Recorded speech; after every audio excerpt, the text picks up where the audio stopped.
السلام علیکم ورحمۃ اللہ وبرکاتہ۔ ناظرین، امید رکھتا ہوں آپ صحیح سلامت ہوں گے۔ نماز کی فضیلت اور اہمیت بیان کریں گے۔ حضرت حذیفہ رضی اللہ عنہ ارشاد فرماتے ہیں کہ نبی اکرم صلی اللہ علیہ وسلم کو جب کوئی سخت امر پیش آتا تھا تو نماز کی طرف فوراً متوجہ ہوتے تھے۔ فائدہ: نماز اللہ کی بڑی رحمت ہے، اس لیے ہر پریشانی کے وقت میں ادھر متوجہ ہو جانا گویا اللہ کی رحمت کی طرف متوجہ ہو جانا ہے، اور جب رحمت الہی مساعد و مددگار ہو تو پھر کیا مجال ہے کسی پریشانی کی کہ باقی رہے۔ بہت سی روایتوں میں مختلف طور سے یہ مضمون وارد ہوا ہے۔ صحابہ کرام رضی اللہ عنہم جو ہر قدم پر حضور صلی اللہ علیہ وآلہ وسلم کا اتباع فرمانے والے ہیں، ان کے حالات میں بھی یہ چیز نقل کی گئی ہے۔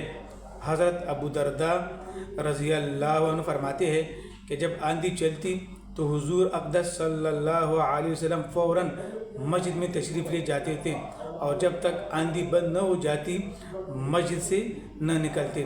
اسی طرح جب سورج یا چاند گرہن ہو جاتا تو حضور صلی اللہ علیہ وسلم فوراً نماز کی طرف متوجہ ہو جاتے۔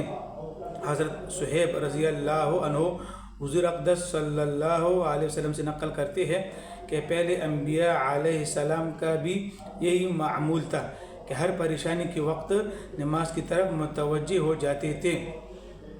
حضرت ابن عباس رضی اللہ عنہما ایک مرتبہ سفر میں تھے، راستے میں اطلاع ملی کہ بیٹے کا انتقال ہو گیا۔ اونٹ سے اترے، 2 رکعت نماز پڑھی، پھر انا للہ و انا الیہ راجعون پڑھا، اور پھر فرمایا کہ ہم نے وہ کیا جس کا اللہ تعالیٰ نے حکم فرمایا ہے، اور قرآن پاک کی آیات وَاسْتَعِينُوا بِالصَّبْرِ وَالصَّلَاةِ تلاوت کی۔ ایک اور قصہ اسی قسم کا نقل کیا گیا ہے کہ حضرت ابن عباس رضی اللہ عنہما تشریف لے جا رہے تھے، راستے میں ان کے بھائی قسم کے انتقال کی خبر ملی۔ راستے سے ایک طرف ہو کر اونٹ سے اترے، 2 رکعت نماز پڑھی اور اتحیات میں بہت دیر تک دعائیں پڑھتے رہے۔ اس کے بعد اٹھے اور اونٹ پر سوار ہوئے اور قرآن پاک کی آیات وَاسْتَعِينُوا بِالصَّبْرِ وَالصَّلَاةِ وَإِنَّهَا لَكَبِيرَةٌ إِلَّا عَلَى الْخَاشِعِينَ تلاوت فرمائی۔ ترجمہ: اور مدد حاصل کرو صبر کے ساتھ اور نماز کے ساتھ، اور بے شک وہ نماز دشوار ضرور ہے مگر جن کے دلوں میں خشوع ہے ان پر کچھ دشوار نہیں۔ خشوع کا بیان تیسری باب میں مفصل آ رہا ہے۔ انہیں کا ایک اور قصہ ہے کہ ازواج مطہرات رضی اللہ عنہ میں سے کسی کے انتقال کی خبر ملی تو سجدے میں گر گئے۔ کسی نے دریافت کیا کہ یہ کیا بات تھی؟ آپ نے فرمایا کہ حضور صلی اللہ علیہ وسلم کا ہم کو یہی ارشاد ہے کہ جب کوئی حادثہ دیکھو تو سجدے میں یعنی نماز میں مشغول ہو جاؤ۔ اس سے بڑا حادثہ اور کیا ہوگا کہ ام المؤمنین کا انتقال ہو گیا۔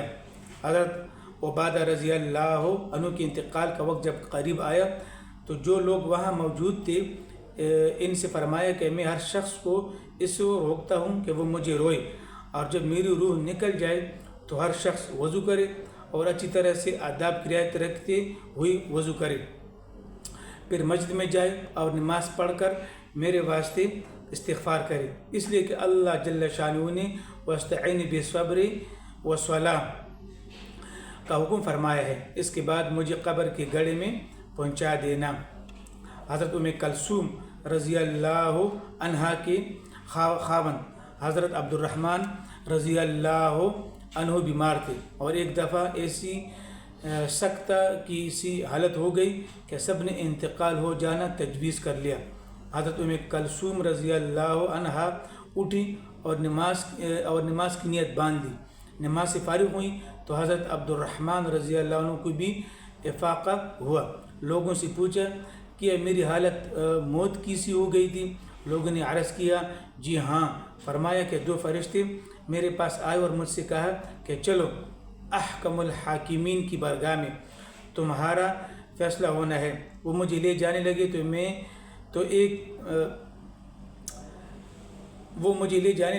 تو ایک تیسرے فرشتے آئے اور ان دونوں سے کہا کہ تم چلے جاؤ، یہ ان لوگوں میں ہے جن کی قسمت میں سعادت اسی وقت لکھ دی گئی تھی جب یہ ماں کے پیٹ میں تھے، اور ابھی ان کی اولاد کو ان سے اور فوائد حاصل کرنے ہیں۔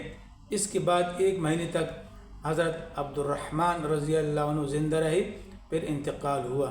اللہ تعالیٰ دین کو سمجھنے اور اس پر عمل کرنے کی توفیق عطا فرمائے۔ اللہ حافظ۔